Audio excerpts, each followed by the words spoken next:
Market లో invest చేసి మీ డబ్బులు డబుల్ చేసుకోవాలనుకుంటున్నారా? విజయవాడలో జరిగే సుందరరామిరెడ్డి గారి లైవ్ సెమినార్ కి అటెండ్ అవ్వండి.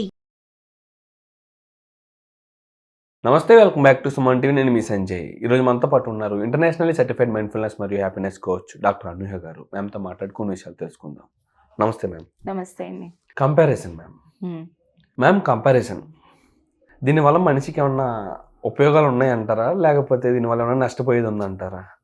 అంటే ఎవరి పిల్లవాళ్ళ విషయంలో చూసుకుంటే, చిన్నపిల్లల విషయంలో పెద్దలు ఎప్పుడు కంపారిజన్ చేస్తూ ఉంటారు, వాడిని చూడు వీడిని చూడు అని చెప్పేసి. అసలు అది ఎంతవరకు కరెక్ట్ అంటారు? ఆ కంపారిజన్ వల్ల ఉపయోగం ఉందంటారా, లేకపోతే కంపారిజన్ వల్ల ఏమైనా నష్టాలు ఉన్నాయంటారా? కంపారిజన్ అనేది చాలా కామన్ థింగ్. ఆ కంపారిజన్ అనేది ఓన్లీ పిల్లల్లోనే కాదు, పెద్దవాళ్ళలోని కూడా ఉన్నది. కంపారిజన్ అనేది ఒక వర్క్ ప్లేస్లోనే కాదు, లేదా ఒక ఫ్యామిలీలోనే కాదు, ఎవరికైనా కూడాను.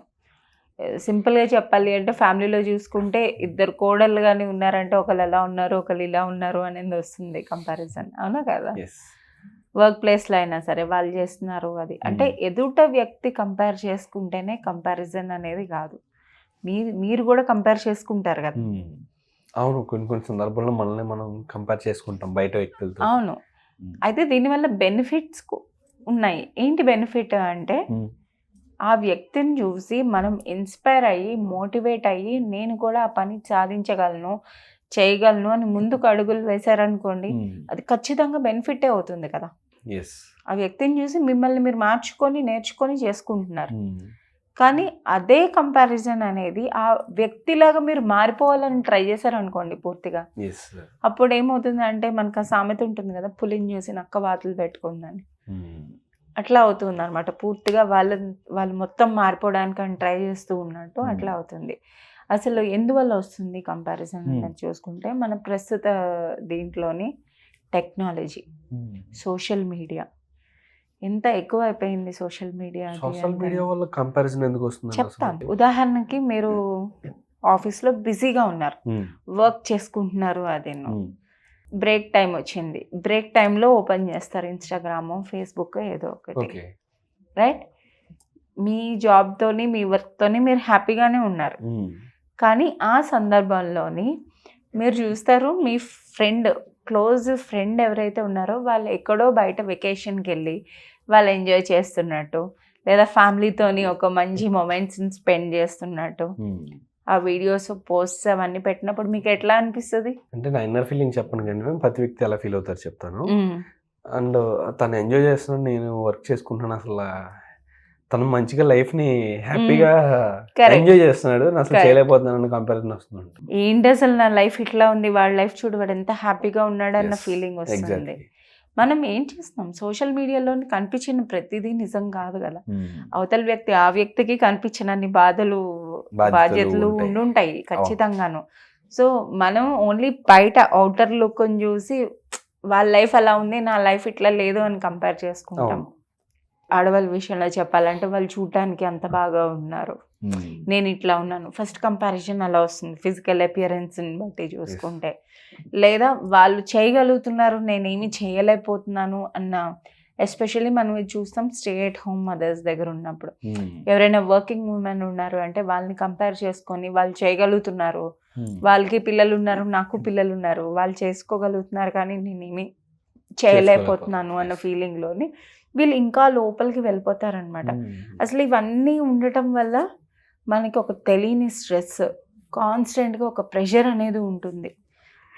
విపరీతమైన ఆందోళనకు గురవడం అనేది అవుతుంది, యాంగ్జైటీకి గురవడం అనేది అవుతూ ఉంటుంది. సో కంపారిజన్ వల్ల ఇన్ని ప్రాబ్లమ్స్ ఉన్నాయన్నమాట.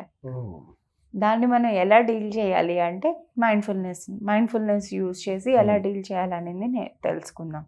అన్న మీరు ఇంకొక థింగ్ చెప్పాలి. ఇక్కడ ఏంటంటే, కంపారిజన్ అనేది మనల్ని మనం చేసుకోవడం అనేది ఓకే, మనం ఎలా మార్చుకోవాలి, ఆ కంపారిజన్ అనేది ఎలా కంట్రోల్ చేసుకోవాలని చెప్తున్నారు. కానీ ఇంకొక వ్యక్తిని కంపేర్ చేస్తుంటారు. అంటే మీరు అన్నట్టుగా, నేను అన్నట్టుగా ముందుగానే ఒక తల్లిదండ్రులు కానీ పెద్దలు కానీ పిల్లల్ని కంపేర్ చేస్తుంటారు. వాడు చూడు, వీడు చూడు, వాడు ఎంత బాగా ఆడుతున్నాడు, వీడు ఎంత బాగా తింటున్నాడు, వాడు ఎంత బాగా ఎదుగుతున్నాడు, వాడు ఎంత బాగా చదువుతున్నాడు. ఈ విధంగా అసలు కంపారిజన్ అనేది వాళ్ళకి ఏం చెప్తారు? వాళ్ళకి కంపేర్ చేసే వాళ్ళకి మీరేం చెప్తారు? పిల్లల విషయంలో కంపేర్ చేసిన వాళ్ళకి అంటున్నారు మీరు. సింపుల్గా చెప్పాలి అంటే, కంపేర్ చేయండి, కానీ ఎలా కంపేర్ చేస్తారు? మీ పిల్లల్ని కించపరిచేటట్టు కాదు, చేయాలి అన్నా కూడా వాళ్ళని మోటివేట్ చేస్తున్నట్టు, పుష్ చేస్తున్నట్టు. మనం అనుకోకుండా తెలియకుండా ఏం చేస్తూ ఉంటామంటే పిల్లలకి అలా కంపేర్ చేసినప్పుడు మనం అన్ఇంటెన్షనల్గా మన పిల్లలు ఏమి చెయ్యట్లేదు అన్న భావంతోనే చేస్తూ ఉంటాం. అలా కాకుండా మనం ఒకవేళ మీరు కంపారిజన్ చేయాలి అనుకుంటే కనుక ముందు వీరిలో ఉన్న ప్లస్ పాయింట్స్ ఏంటి, వీళ్ళలో ఉన్న యూనిక్ క్వాలిటీస్ ఏంటి, వీళ్ళు బాగా చేసే పనులు ఏంటి, ముందు అవి చెప్పాలి మీరు. వాటిని మెప్పించుకొని వాళ్ళకి అవి గుర్తించి వాళ్ళని పొగిడి అప్పుడు ఇట్లా చెప్తే అప్పుడు వింటారు పిల్లలు. Okay, absolutely ma'am. ఫస్ట్ వాళ్ళలో ఉన్న ప్లస్ పాయింట్స్ ఏంటి అనేది చూడాలి మనం. Absolutely ma'am. ఓకే మ్యామ్, ఇప్పుడు మనం ప్రెసెంట్గా మనం సెల్ఫ్ కంపారిజన్ చేసుకునే వాళ్ళు ఆ కంపారిజన్కి ఎలా దూరంగా ఉండాలో టిప్స్ చెప్తాన్నారు, కొంచెం వాటి గురించి చెప్తారా? First awareness. మైండ్ఫుల్నెస్ అంటేనే అవేర్నెస్. అందువల్ల నేను ప్రతి దాంట్లోనే టిప్లో ఫస్ట్ థింగ్ అవేర్నెస్. ఓకే, అది మన మాట్లాడుకునే దీన్ని బట్టి అవేర్నెస్ అనేది మారుతుంది. సో ఇక్కడ అవేర్నెస్ ఏంటి, ఎప్పుడైతే మీరు కంపారిజన్ మోడ్లోకి వెళ్ళిపోతున్నారు అన్నప్పుడు ఇమీడియట్గా మీరు అవేర్నెస్ అనేది తెచ్చుకొని జస్ట్ కళ్ళు మూసుకొని ఒక క్విక్ బ్రీతింగ్ అనేది చేయండి. ఒక 3 డీప్ బ్రెత్స్ అవి తీసుకున్నారనుకోండి, ఆటోమేటిక్గా అంటే మనం ఏం చేస్తున్నాం, అవేర్నెస్ తెచ్చుకొని అక్కడ పాజ్ చేస్తున్నాం, అక్కడ స్టాప్ చేస్తున్నాం దానికి. సో ఆ quick 3 deep breath in breath out తీసుకోండి. సో ఈ కంపారిజన్ వచ్చినప్పుడు మనం ఎక్కువగా ఏంటి ఫీల్ అవుతాం, చాలా లో సెల్ఫ్ ఎస్టీమ్ ఉంటుంది. అండ్ సెల్ఫ్ ఎస్టీమ్ అంటే లో సెల్ఫ్ వర్త్ ఉంటుంది, నా వల్ల నేను సాధించలేను అన్న భావంతో ఉంటాం. సో ఎస్, ఆ 3 డీప్ బ్రెత్స్ తీసుకున్న తర్వాత మళ్ళీ మీరు ఏం చేస్తారు, మీకు మీరు చెప్పుకోవాలి ఏంటి, నేను కాన్ఫిడెన్స్ ఇన్హేల్ చేస్తున్నాను, డౌట్స్ని ఎక్స్హేల్ చేస్తున్నాను అని. I'm inhaling all the confidence, exhaling all the stress అనమాట. సో ఇట్లా ఎఫర్మేషన్ చెప్పుకుంటూ కూడా ఇట్లా చేయొచ్చు. అండ్ థర్డ్ విషయం ఏంటి అంటే కంపారిజన్ వస్తుంది అన్నారు కదా, ఎందుకు వస్తుంది ఏంటి అని చూసిన ముందు మీలో ఉన్న ప్లస్ పాయింట్స్ రాసుకోండి. ఇప్పుడు పిల్లల విషయంలోని ఏమైతే చెప్తున్నామో, సో ఒక టైమర్ అనేది పెట్టుకున్నారంటే ఒక 5 minutes 10 minutes టైమర్ పెట్టుకొని మీలో ఉన్న పాజిటివ్ అన్నీ రాసుకోండి. చిన్నదైనా పెద్దదైనా. అది కొన్నిసార్లు అలా రాయమనగానే మనకి అవగాహన రాదు, నాలోని పాజిటివా ఏం లేదు అని అనిపిస్తూ ఉంటుంది.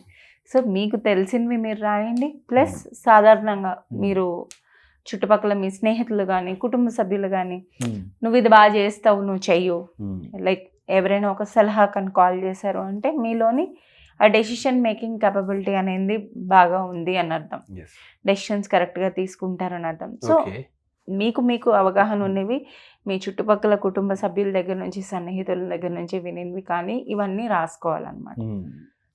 అగైన్ మనం ఇక్కడ ఏం చేస్తున్నాం, ప్రూఫ్ ఇస్తున్నాం. మనలో ఉన్న నెగటివ్స్కి మనలో ఉన్న పాజిటివ్స్కి ఆటోమేటిక్గా వస్తుంది. సో ఆ కంపారిజన్ వల్ల వచ్చే నెగటివ్ ఇది ఇక్కడ కట్ అయిపోతుంది. అబ్సల్యూట్లీ మ్యామ్, మీరు అన్నట్టుగా పాజిటివ్ థింగ్స్ని మనలో ఉన్న క్యాపబిలిటీస్ని రాయడం వల్ల ఎగ్జాక్ట్లీ మనం వాళ్ళకి మనకి కంపారిజన్ అంటే వాళ్ళకి మనకి కొంచెం డిఫరెన్స్ ఉందనేది మనకు ఒకటి అర్థం అవుతుంది. మనలో ఉన్న టాలెంట్ని మనలో ఉన్న క్యాపబిలిటీస్ని మనం గుర్తిస్తాం. అండ్ వన్ థింగ్ వాళ్ళతో కంపారిజన్ అనేది కొంచెం కంట్రోల్ చేస్తాం.